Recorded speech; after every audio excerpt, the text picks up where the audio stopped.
En este sentido vamos a ver algunos elementos que son fundamentales y en primer lugar les voy a presentar este mapa conceptual que nos permite ordenar jerárquicamente y establecer aquellas relaciones conceptuales que se van dando con respecto a los elementos que hemos visto durante el aprendizaje. Y por tanto, como idea clave o como ideas centrales podemos señalar que definir que el aprendizaje motriz es un proceso de cambio duradero, permanente y relativamente estable. Y relativamente estable entendiendo también de que es una instancia que va a ser siendo constantemente modificada a partir de la estimulación que usted pueda recibir del ambiente principalmente. Por otro lado, señalábamos también en la definición conceptual del aprendizaje, que el aprendizaje además posee tres fases. Una fase inicial cognitiva que vamos a ver más adelante. Esa fase cognitiva como primer momento luego da paso a una fase asociativa. ¿Cómo se relacionan ambas fases? Es que la primera fase cognitiva, el estudiante a partir de los insumos del profesor va creando un mapa mental, un mapa cognitivo sobre lo que hay que hacer. Y por tanto, en esos elementos es sumamente importante la información inicial con respecto a lo que se espera que debe realizar el estudiante. Y posteriormente avanzamos, como decía anteriormente, a esta fase asociativa. Esta fase asociativa consiste, o la idea esencial es articular el bagaje motriz o el acervo motriz que la profesora Jacqueline, en la cual fue enfática en las unidades anteriores, articularlo con estos nuevos conocimientos.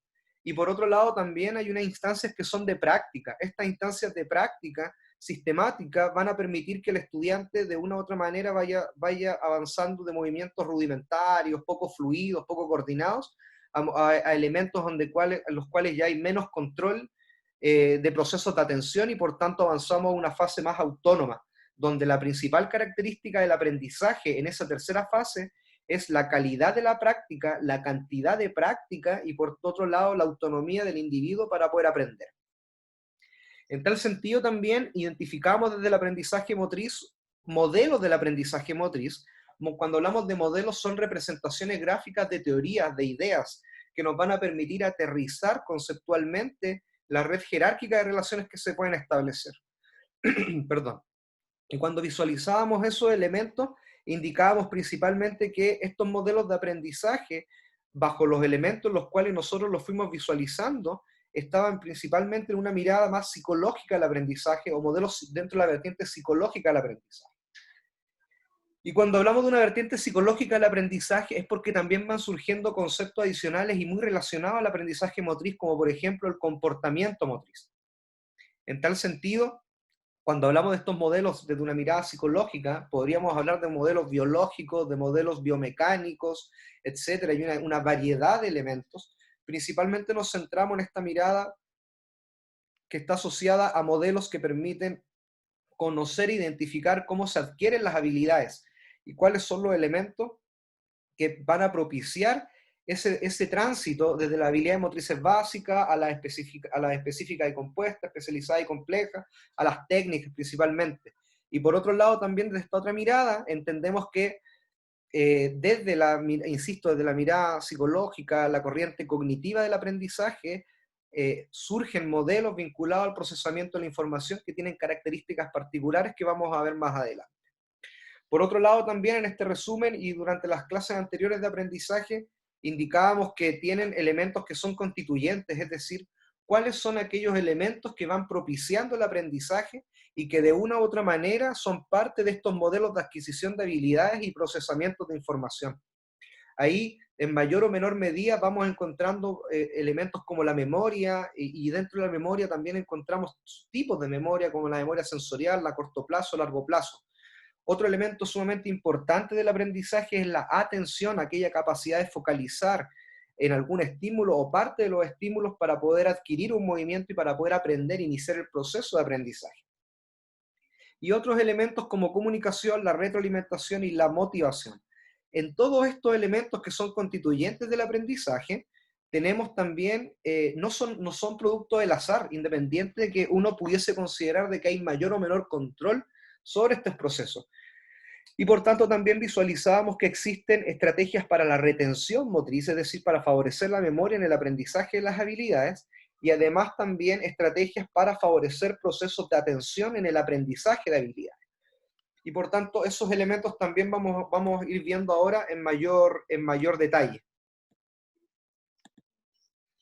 Con respecto a lo anterior, ya señalábamos también que visualizamos el aprendizaje desde la psicología, desde la idea de esta ciencia, entendemos que su objeto de estudio, es decir, de lo que se preocupa el aprendizaje desde esta mirada, es principalmente la lógica del comportamiento motor, de la conducta, cómo se adquiere el comportamiento, lo que nosotros visualizamos que hace el sujeto, ¿ya? Ese comportamiento observable, medible, lo que podemos ver en cuanto al proceso de aprendizaje.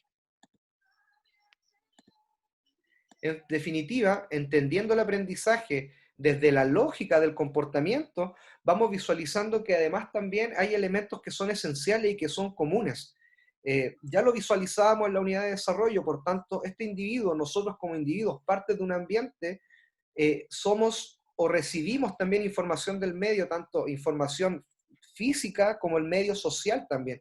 Y esa interacción bidireccional nos permite también aprender y desarrollarnos. Por tanto, bajo esta lógica se entiende que el aprendizaje depende de un sujeto que interactúa con el medio, un organismo que es viviente, que se desarrolla en un medio, sea físico o social, y que hay traslado de información bidireccional para poder aprender. En esta lógica del aprendizaje, entendiendo el aprendizaje, esta vertiente de estos modelos psicológicos principalmente, y del estudio del comportamiento y la conducta, entendemos que hay variables que son esenciales y que son elementos constituyentes, como la percepción, la atención, la memoria, procesos de modificación, la sensopercepción, es decir, de qué manera voy procesando, interpretando las sensaciones para poder generar una respuesta. Y por tanto, todos estos elementos influyen en mirando el aprendizaje desde esta lógica. Y por otro lado, también señalábamos que un concepto que puede estar vinculado al aprendizaje motriz es principalmente el concepto de la conducta motriz. Y la conducta motriz, bajo la lógica de Pierre Parlevas, cuando habla de praxeología, es principalmente vincular la conducta motriz a las acciones motrices. Es decir, todo movimiento es una acción motriz, pero es una acción motriz que es contextualizada e individualizada. Por tanto, si nosotros, como ayer damos un ejemplo, si hoy día yo les pido a todos que cada uno de ustedes pueda lanzar una pelotita por sobre el hombro, evidentemente si la tarea es la misma y el objetivo va a ser el mismo, lanzar la pelotita lo más lejos que pueda, cada uno de ustedes va a tener particularidades en la forma de actuar. Y esa forma de actuar es la acción motriz, por tanto la conducta es individual y está asociada a elementos que son subjetivos, a elementos que están vinculados a la experiencia del sujeto, a la individualidad de la persona, es decir, de qué manera su corporeidad, que seguramente es un concepto que han escuchado anteriormente durante este semestre, la forma de relacionarse, de entender el cuerpo, permite también que nuestras manifestaciones motrices, nuestras acciones motrices sean totalmente distintas unas de otras, a pesar también de que tenemos que el objetivo de la tarea pueda ser el mismo. Si hay alguna inquietud, algo que no quede claro, por favor me interrumpen. Y el otro concepto que es bastante interesante y que de una u otra manera lo fuimos conversando en las primeras clases de aprendizaje, es esta lógica de entender la competencia motriz. Cuando hablamos de ser competente, principalmente hablamos de un sujeto que es capaz de demostrar, de resolver problemáticas, colocando a disposición todos sus recursos para ser mucho más eficiente y mucho más eficaz. Y en esta lógica, el ser competente, y cuando hablamos de recursos, el ser competente implica entender que cada uno de nosotros tenemos una capacidad motriz, y esta capacidad motriz es producto de la conjunción y de la articulación de las capacidades coordinativas, condicionales, más las habilidades que ya vieron en la unidad de desarrollo.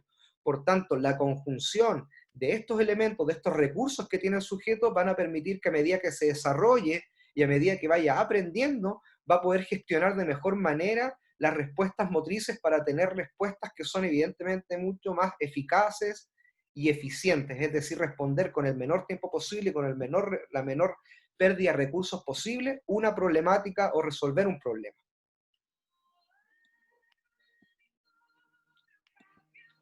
Por otro lado, también señalábamos que cuando visualizábamos la definición conceptual o las ideas que puedan englobar la lógica del aprendizaje motriz, señalábamos también desde la mirada de Grosser que evidentemente cuando hablamos del aprendizaje y lo que nosotros observamos desde el punto de vista de la conducta, del comportamiento, lo que nos demuestra un niño o un individuo al momento de aprender, cuando cambia su comportamiento es que evidentemente también hay una mayor coordinación entre el sistema nervioso central y el aparato locomotor, el sistema muscular en este caso, es lo que indica Grosser. Por tanto, a mayor aprendizaje hay mayor coordinación entre estos elementos.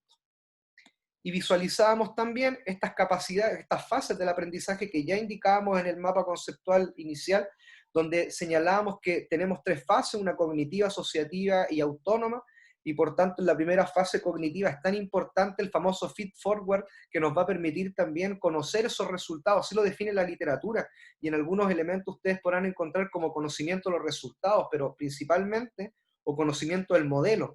Y esto se refiere principalmente a que si nosotros les pedimos a ustedes, bueno, haga un lanzamiento en suspensión en básquetbol, nosotros vamos a tener, como profesores tenemos la responsabilidad en el aprendizaje de poder entregar aquella información que es precisa para que usted pueda generar una idea mental del movimiento que esperamos. Y por tanto, en esta lógica, en esta primera fase cognitiva del estudiante, lo podemos proveer de modelos, de ejemplos, de videos, de nuestra propia ejemplificación y además también de la verbalización de lo que queremos que el individuo haga, que el estudiante haga. Y por otro lado, posteriormente, una vez que ya tenemos esta fase mental donde hay procesos de práctica también muy rudimentarios, donde voy probando también lo que se me está solicitando aprender, viene esta otra situación o esta segunda fase, que es una fase asociativa. Esta fase asociativa se caracteriza principalmente porque el estudiante, a medida que va aumentando los tiempos de práctica, le va otorgando mayor significado a la tarea y lo va internalizando. Y por tanto, en esta otra fase, además también está la posibilidad de articular la nueva habilidad con ya el bagaje o el acervo motriz que ya trae el estudiante producto de la experiencia. Y la última fase, como indicábamos en el resumen en la primera parte, tenemos también esta fase autónoma, donde la cantidad y la calidad de la práctica ya también son producto del nivel de expertise que tenga el estudiante.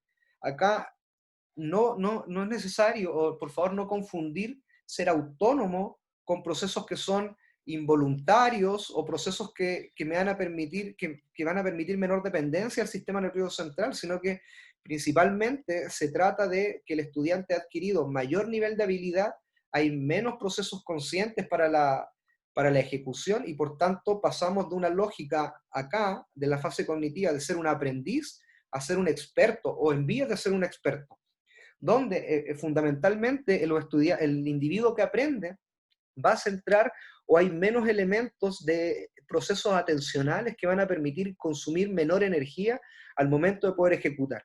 Por tanto, también esta fase autónoma se va a caracterizar principalmente porque hay un trabajo más individual, donde el estudiante ya sabe y conoce, detecta los errores para poder corregir. A diferencia de esta fase del aprendizaje, donde efectivamente hay mayor tiempo dispuesto para atender estímulos, hay mayor tiempo para poder tener procesos controlados, efectivamente los movimientos iniciales van a demandar un mayor gasto energético porque voy a demandar la atención en distintos elementos, en distintos procesos de la habilidad.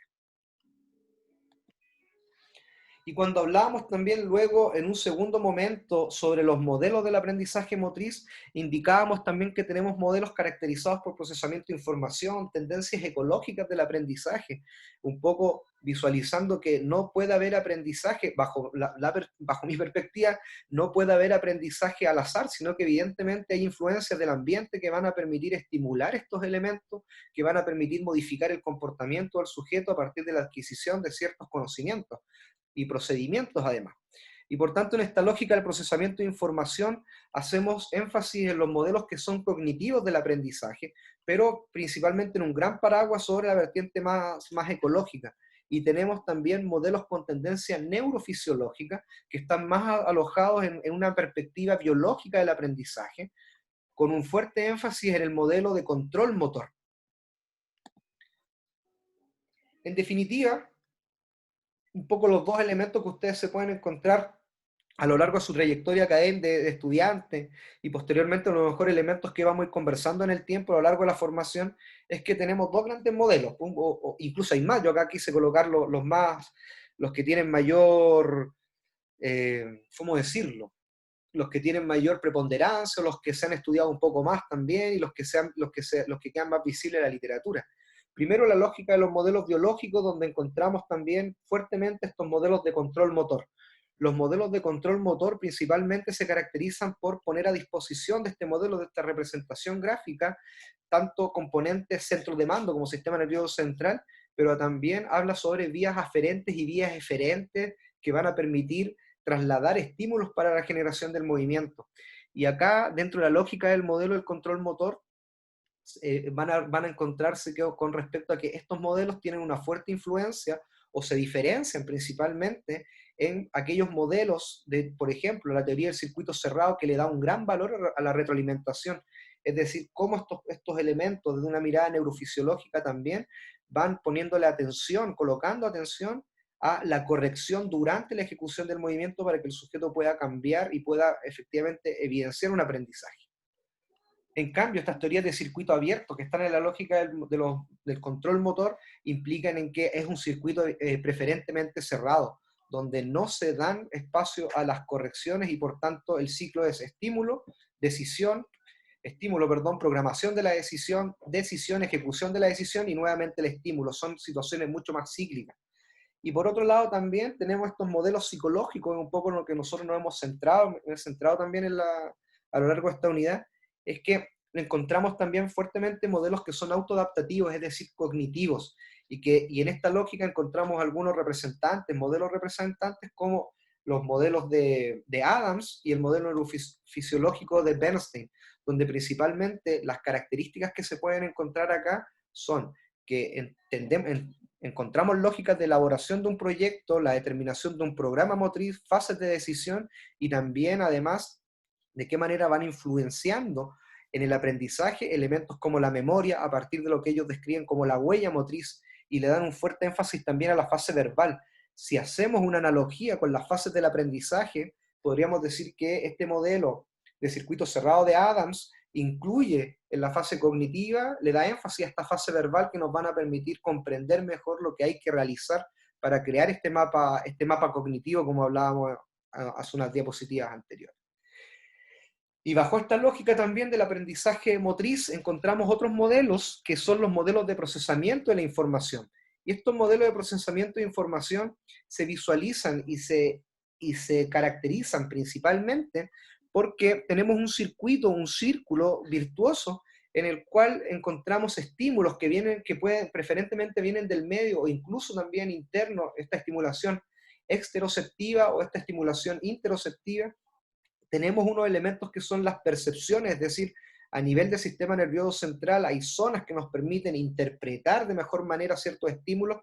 Vamos a ver más adelante principalmente que en la zona parietal, temporal del sistema del cerebro principalmente, encontramos y podemos percibir e interpretar toda la información, tanto visual, fonológica, que nos va a permitir de una u otra manera ubicarnos espacialmente. O sea, cuando les damos indicaciones, por ejemplo, de colócate detrás del cono rojo, toda esa información le van a permitir orientarse y ubicarse en el espacio. O sea, imagínense lo importante que es para nosotros tener esa lógica desde el ámbito de la adquisición de habilidades o de un movimiento en particular. Y por otro lado, se caracterizan también estos elementos por tener una salida, es decir, estas vías de ejecución eferentes donde se ejecuta la respuesta, y posteriormente también conocimiento de los resultados, cuando finalizo la intervención o la ejecución de un movimiento, es decir, qué información requiero para hacer la corrección, y un conocimiento de la ejecución que se da principalmente desde un primer momento donde verifico lo que yo quiero que aprenda el niño, es decir, la información que entrego inicialmente para que éste se forme una idea de lo que se va a aprender. Y finalmente tenemos estos modelos que son también en la lógica del procesamiento de la información, pero precisamente desde la adquisición de habilidades. Y acá encontramos dos modelos que son el modelo de Martiniuk y el modelo de Gentile, donde efectivamente, si ustedes pueden ver elementos en común, ambos consideran el feedback o la retroalimentación como procesos que son relevantes para el aprendizaje. Sin embargo, la diferencia está en que principalmente Martiniuk indica que hay un conocimiento de los resultados que va directamente al ámbito perceptivo para interpretar, y esa interpretación de la nueva información que me está entregando el medio me va a permitir nuevamente tomar otro tipo de decisiones. Acá la retroalimentación es lineal, por tanto Gentile no hace, no hace un recorrido con respecto a volver a reorientar el objetivo, o al menos en un conjunto de nuevos estímulos que permitan nuevamente hacer un ciclo para que se visualice y se concrete la corrección del gesto. Y principalmente y posteriormente también ya durante la última clase hablábamos sobre elementos constituyentes del aprendizaje. En primer lugar vamos a hablar sobre la memoria. La memoria es esta capacidad de retener experiencias, de retener, de recuperar, de almacenar información y que nos va a permitir también favorecer el aprendizaje. Si visualizamos los modelos, efectivamente, cuando tenemos este sistema nervioso central, vamos visualizando que efectivamente la memoria juega un rol fundamental en el aprendizaje porque es la que nos permite ir a buscar información a partir de los distintos tipos de memoria que vamos a ver a continuación para que el estudiante pueda evocar los aprendizajes que ya había adquirido para transformarlos, retransformarlos o utilizarlos también en experiencias que son similares. En tal sentido, cuando hablamos de tipos de memoria, encontramos una primera memoria, un primer tipo de memoria que es sensorial.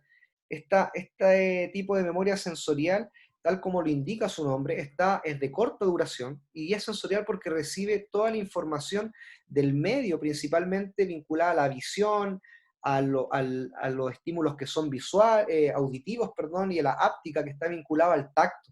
Si ustedes se dan cuenta, tiene una duración máxima de 15 segundos, por tanto es sumamente, la capacidad de almacenamiento es sumamente disminuida. Y en función de aquello también, esta memoria sensorial juega un rol fundamental, principalmente porque es donde la memoria a largo plazo va a buscar información para poder recuperar y para poder aprender nuevamente. En tanto, posteriormente tenemos una memoria a corto plazo.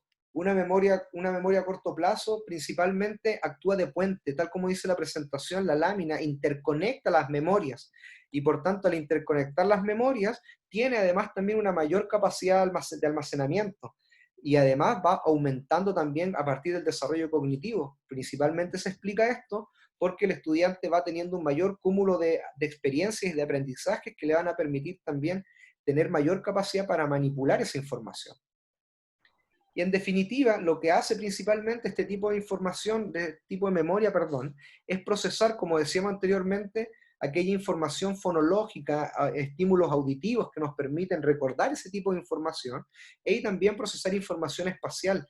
Señalábamos también ayer, en las clases del día de ayer, que el espacio evidentemente es una información más bien perceptiva, que está vinculada a saber ubicarse en el espacio, orientarse en el espacio. Por ejemplo, consignas como ir adelante, ir hacia atrás, busca algo que está alrededor de, son consignas que están vinculadas al espacio y que son propias de este tipo de información. Y es ahí donde esta memoria a corto plazo almacena y procesa preferentemente ese tipo de información. Evidentemente, recurre también a la información sensorial, porque para saber ubicarme en el espacio o tener hechos, acontecimientos vinculados a eso, requiero de información que sea visual, pero también auditiva. Fíjense bien lo importante que es para nosotros también desde el punto de vista del aprendizaje y de la calidad de un movimiento, tener este tipo de información a disposición para poder aprender. Fíjense ustedes también que el espacio o el ritmo preferentemente es la combinación del tiempo y el espacio. Por tanto, yo diría que todas las manifestaciones desde el punto de vista de la habilidad, cuando se van contextualizando, van dependiendo de estos factores perceptivos motrices. El espacio, el tiempo, son factores que son perceptivos motrices que van a permitir, y la respuesta está condicionada en función de la capacidad de interpretación que tenga el sujeto. Y la capacidad de interpretación también va a estar alojada en función del tipo de información y la cantidad de información que tengamos alojada en esta memoria. Y posteriormente tenemos una memoria a largo plazo. Una memoria a largo plazo principalmente es mucho más estable, almacena mayor cantidad de información que es mucho más organizada. Y en este tipo de memoria, perdón, encontramos tipos también de memoria a largo plazo. Una memoria que es declarativa.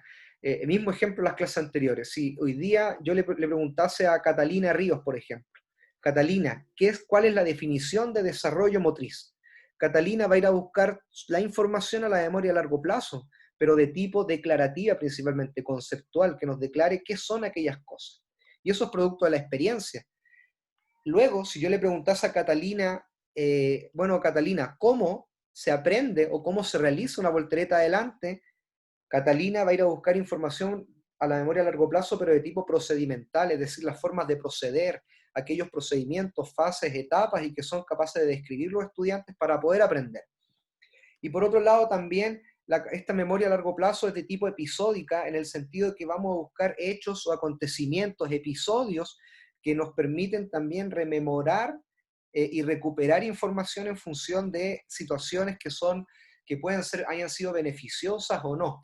Yo ayer señalaba el ejemplo del ácido láctico. Cuando uno tiene un sobreesfuerzo o entrena en situaciones de sobreesfuerzo, la primera vez que se ve afectado o intoxicado principalmente por ácido láctico, uno se tiende a asustar, pero a medida que uno ya ve que una situación, un sobreesfuerzo en particular, me va a permitir o me va a entregar las mismas sensaciones que la primera vez cuando me intoxiqué por ácido láctico, las sensaciones luego uno ya las conoce y ya sabe lo que evidentemente le va a pasar. O sea, uno recuerda que le duele la cabeza, hay sequedad, la saliva también es mucho más espesa, hay sensación de náusea, de vómito muchas veces. Por tanto, esos episodios también son almacenados en la memoria a largo plazo. Y un poco también señalábamos que la memoria o la capacidad del olvido está asociada a la memoria a largo plazo, porque el olvido tiene que ver principalmente con eliminar información que no es significativa para dejar espacio para información en la memoria a largo plazo que sí efectivamente yo voy a necesitar usar prontamente o en el tiempo, o ha sido información mucho más significativa que requiere de ser almacenada. Y por tanto, a medida que las experiencias de aprendizaje que nosotros como profesores podamos otorgar, evidentemente esas experiencias significativas son las que más quedan en la memoria. Otros elementos también que la memoria a largo plazo nos va a permitir seleccionar, interpretar e integrar información y nuevos aprendizajes, siempre y cuando también va recurriendo a la memoria sensorial a corto plazo para captar información. Cuando hablamos también de la memoria, señalábamos que tiene funciones, y estas funciones son la de registro, evidentemente registrar información y almacenarla, y además también codificarla en una especie de mensaje que se transfiera a partir del sistema nervioso central para poder generar la respuesta, de almacenamiento, evidentemente, sobre todo la memoria a largo plazo, es decir, de qué manera y cuáles son aquellas experiencias que voy acumulando en el tiempo, y posteriormente de recuperación, evidentemente. Sí, evidentemente la memoria a largo plazo y la memoria a corto plazo me permiten recuperar información para aprender, para transferir aprendizaje o para articular aprendizaje, encadenar aprendizaje. Y la manifestación, evidente, a mayor capacidad de memoria, mayor posibilidad de manifestar luego en una conducta motriz, voy a tener mayores posibilidades de éxito. A eso me quería referir. Y cuando hablábamos de la memoria, también señalábamos inicialmente que nosotros podemos estimular ciertos elementos para favorecer la memoria en función del aprendizaje. Y esa forma de estimularla se refiere principalmente a la retención motriz. A la retención motriz desde el punto de vista de qué manera nosotros podemos recurrir a experiencias anteriores que han sido significativas en función también de qué tan beneficioso haya sido el ambiente para favorecer el aprendizaje. Y señalábamos principalmente que tenemos algunas estrategias para el aprendizaje. Por ejemplo, una estrategia que sí depende mucho de nosotros es de qué manera podemos articular lo primero que estamos viendo en una sesión con lo último que hemos visto. Y desde el punto de vista del rol del profesor, esto es sumamente importante porque además también cuando diseñamos la enseñanza, desde el punto de vista ya más pedagógico, entendemos también por qué el diseño de clases debe tener una lógica que es horizontal y una lógica también que es vertical. Por tanto, no hay aprendizaje en una sesión y no puede haber aprendizaje también si vemos los procesos de enseñanza de manera a modo de estancos, separadas, sino que evidentemente tiene que ser articulado. Lo mismo sucede a nivel más micro cuando hablamos de la enseñanza y el aprendizaje de una habilidad.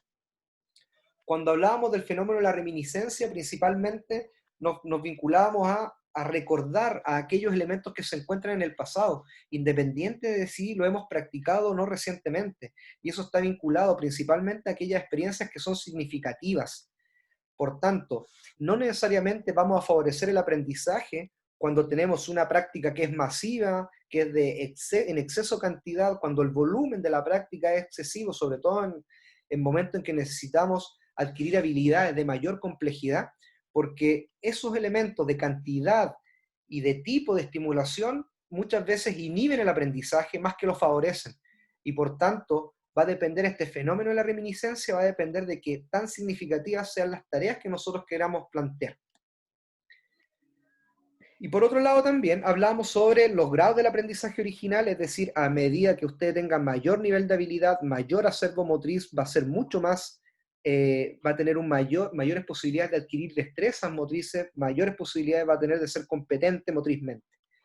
La naturaleza de la habilidad, evidentemente, cuando tenemos habilidades continuas, me refiero a habilidades como la carrera, nadar, donde no hay ciclo de interferencia de un movimiento u otro, evidentemente es mucho más fácil de aprender y de retener. Cuando hablamos de actividades que son discretas, donde evidentemente la incertidumbre va a favorecer o no nuestro movimiento y nuestro aprendizaje, hay menores posibilidades de retener o son más difíciles de retener. Las habilidades seriadas, como las que son parte de un baile, de una danza, de una coreografía, por ejemplo, también son un poco más complejas de retener, porque evidentemente hay otros elementos que están influenciando ahí. Por tanto, a no desesperarse, si tenemos habilidades que no son continuas, cíclicas, y hay dificultad del aprendizaje, eso es normal en la retención. Hablamos de una habilidad discreta, por ejemplo, cuando hay distintas fases en la adquisición de una habilidad. Por eso también las habilidades complejas de hartas fases, como el lanzamiento de la jabalina, es complejo de aprender porque tenemos fases y subfases, además también entre las fases de carrera y las fases de lanzamiento, donde hay que cumplir etapas en particular para poder acercarse al modelo. Y esas son mucho más difíciles de retener. A eso quería llegar. Y cuando hablamos de la atención principalmente, nos referíamos a que la atención es aquella capacidad de poder retener, de focalizar en un estímulo o parte de los estímulos aquella información que es necesaria para poder aprender. Y entonces señalábamos que tenemos tipos de atención, una atención que es selectiva, es decir, identificar y reconocer aquel estímulo que necesito como información para poder aprender. Atención selectiva. Por otro lado, también tenemos la atención dividida, y la atención dividida es aquella capacidad del individuo para poder realizar actividades que son de tipo concurrente. Manejar es una actividad concurrente, realizar dos actividades de manera simultánea es una actividad concurrente. Manejar, pasar cambio en un auto de transmisión mecánica, por ejemplo, y jugar con los pedales, evidentemente demanda de una atención dividida. Y en el ámbito del deporte encontramos numerosos tipos de manifestaciones o habilidades que nos van a permitir también colocar el foco en este tipo de atención. Y la disposición de alerta, evidentemente, es sumamente interesante e importante de poder también entrenarla. No necesariamente me refiero a la velocidad de reacción, sino que de qué manera nosotros estamos dispuestos a disminuir los tiempos de reacción, que es distinto. Tiempo de reacción definido principalmente como el espacio de tiempo que ocurre entre que se genera el estímulo y que se genera el movimiento. La disposición de alerta está íntimamente vinculada y desarrollada a lo que indicaba la profesora Jacqueline en las semanas anteriores con respecto al tono muscular. Evidentemente, cuando estoy a punto de iniciar una carrera en una situación de competencia, hay mayor tono muscular porque estoy mayormente en disposición de alerta para iniciar un movimiento con respecto a un estímulo. Y por otro lado, también tenemos instancias en las cuales se pueden estimular la atención. Primero, las tareas duales. Una tarea dual, por ejemplo, es la capacidad de poder realizar dos tareas simultáneamente. Señalábamos anteriormente, por ejemplo, defender un balón con un dribbling de protección en el básquetbol es una tarea dual. Tratar de marcar la distancia, el límite entre el rival y el balón, y además botearlo y desplazarme en ese sentido para evitar el robo del balón es una tarea dual. Por tanto, para estimular la estrategia, podríamos también avanzar en esos elementos, para estimular la atención, perdón. Y por otro lado, hablamos de formación de tareas parciales. Hay que entender que la tarea motriz está íntimamente relacionada al aprendizaje porque la tarea motriz es aquel componente que va a demandar el establecimiento de un objetivo motriz con condiciones motrices. Y por tanto, si yo les dijese a ustedes que la tarea, es decir, lo que prescribe el profesor y lo que debe realizar el estudiante, es desplazarse conduciendo un móvil, un balón, y lanzarlo a un objetivo determinado. Esa formación de tareas, esa tarea, esa gran tarea general, está formada a la vez por tareas que son parciales. Primero, conducir el balón en un espacio, en una distancia determinada. Posteriormente, mantener el control del balón. Y posteriormente, lanzar el balón. Son tareas parciales que van formando una gran tarea. Y principalmente, la instrucción de adaptación está vinculada principalmente a cómo nosotros los profesores podemos ir manejando la cantidad de estímulos con mayor o menor incertidumbre para que el estudiante vaya focalizando en aquella información que es necesariamente útil para poder aprender. Y en definitiva, cuando hablamos de procesos de atención y cómo influyen en el aprendizaje, hay que diferenciar entre procesos que son controlados y procesos que son de automatización. ¿Ya? Cuando hablamos de procesos automáticos principalmente, nos referimos a que hay menor tiempo de atención, me fijo en menor cantidad en aquellos estímulos y por tanto mis movimientos son mucho más eficientes porque pierdo mucho menos tiempo en resolver una tarea con respecto a aquellos procesos que son controlados. Procesos de mayor control atencional implica que el sujeto, el individuo, va a atender a mayor cantidad de estímulos y no necesariamente esos estímulos van a permitir que el estudiante pueda aprender. Por tanto, en los procesos que son controlados, requiero también, ocupo mayor tiempo incluso en discriminar aquellos estímulos e información que me van a permitir generar un aprendizaje. Evidentemente, los procesos que son automáticos no va a interferir una segunda tarea. Al no interferir una segunda tarea es porque ya no necesito tanta atención en tareas que ya controlo. Por ejemplo, vuelvo a la situación de un dribbling de protección. Evidentemente, si ya controlo el móvil, puedo poner atención en otros elementos como avanzar, lanzar o si no, avanzar un dribbling de proyección, porque ya el control del móvil lo tengo totalmente controlado, por tanto no tengo que fijarme en estímulos como altura del balón, boteo del balón, ritmo del balón y tampoco en el compañero. Y para finalizar, señalábamos también de que además de estos dos elementos que son sumamente importantes en el aprendizaje, tenemos la retroalimentación, la comunicación y la motivación como elementos constituyentes que son 5. Estos 5 elementos constituyentes, en tanto, favorecen el aprendizaje.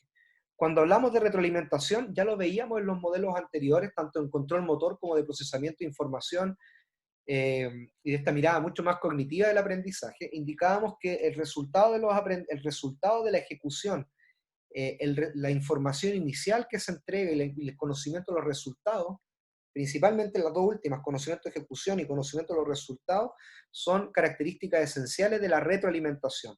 Esa retroalimentación que nos permite entregar información al sujeto que aprende para que pueda corregir un gesto o una habilidad que ha ido adquiriendo.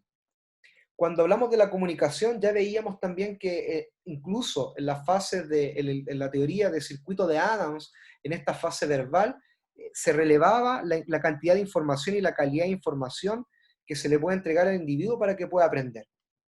Cuando hablamos incluso de comunicación, desde nuestro rol de profesores podemos atender a elementos como la comunicación efectiva. Desde la comunicación efectiva también tenemos unos elementos que son las máximas cooperativas de comunicación, principalmente en cuanto a la cantidad, a la calidad y el modo en el cual entregamos la información. Cuando hablamos de calidad nos referimos principalmente a no entregar datos e información que es errada para el aprendizaje, ¿ya? Por ejemplo, si yo les dijese o les dijésemos que un lanzamiento en suspensión no depende de la flexión-extensión del miembro inferior y que solamente va a depender de la forma en el cual se pueda mover la articulación de la muñeca, eso es una información totalmente errada. Es no entender la lógica de cómo se puede originar un movimiento mucho más técnico. Y por tanto eso está asociado a la calidad. Y esto implica también que cada uno de nosotros tenemos la responsabilidad de conocer y de dominar la disciplina en función de lo que queremos enseñar. La cantidad, evidentemente, se refiere a el tipo y la cantidad de información que voy entregando al momento de, de iniciar una tarea. Si le dijésemos a un niño de 4 o 5 años, hey, corre y dirígete a, un cono que está a tu derecha y está además detrás de Pedro, en la línea de fondo, esa información es mucha información y es de poca calidad, porque en función de la edad del niño todavía no tiene nociones para tener esa ubicación mucho más estructurada. Y hablábamos también de la motivación, principalmente desde el punto de vista de la motivación intrínseca y extrínseca, que principalmente es contextual, la extrínseca sobre todo, y que se estimula o se puede estimular a partir de metas, sobre todo metas tanto a corto, mediano y largo plazo, y además también metas que sean reales. Cuando hablamos también del establecimiento de metas y para mantener al sujeto motivado para y por aprender, también es importante, la literatura también nos indica, y así lo indica la práctica también, y la experiencia es que hay que mantener motivado al estudiante y esa motivación va a implicar de cuánta implicancia tenga en el proceso de aprendizaje. Si un estudiante, por ejemplo, un niño que está participando en manifestaciones deportivas altamente técnicas, como la gimnasia, el atletismo, la natación, por otro lado, y si solamente va a repetir, repetir, y no sabe por qué está repitiendo, y no sabe cuál es el objetivo, si tiene que competir un comunal, una etapa regional, etcétera, para llegar a un nacional escolar, evidentemente eso estimula y propicia la deserción de la práctica, porque no lo mantengo motivado. ¿Ya?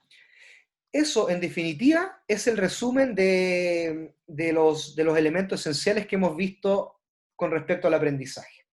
Esta clase, me corrigen ahí, pero creo que termina a las 10:45, siendo las 10:43, hemos finalizado. Si alguien tiene alguna duda, inquietud, por favor, solo indíquelo. Si no fui claro, quedó algún elemento en carpeta el cual no me haya explicado bien, por favor me lo señala.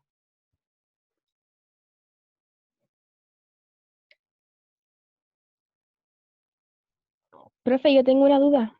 Díganos. Por ejemplo, cuando se habla de fenómeno de la reminiscencia, un ejemplo puede ser como andar en bicicleta. Es un Por ejemplo, ejemplo, cuando te dicen, es un, dile nomás. es un tremendo ejemplo. De hecho, ayer lo mencioné, hoy día no lo indiqué, pero efectivamente, manejar también atiende al fenómeno de la reminiscencia. Cuando uno aprende a manejar, ya luego es muy difícil que uno se olvide, el juego de los pedales, etcétera. Pero son buenos ejemplos. Antonio, Ya, muchas gracias. ¿alguien más tiene alguna otra inquietud?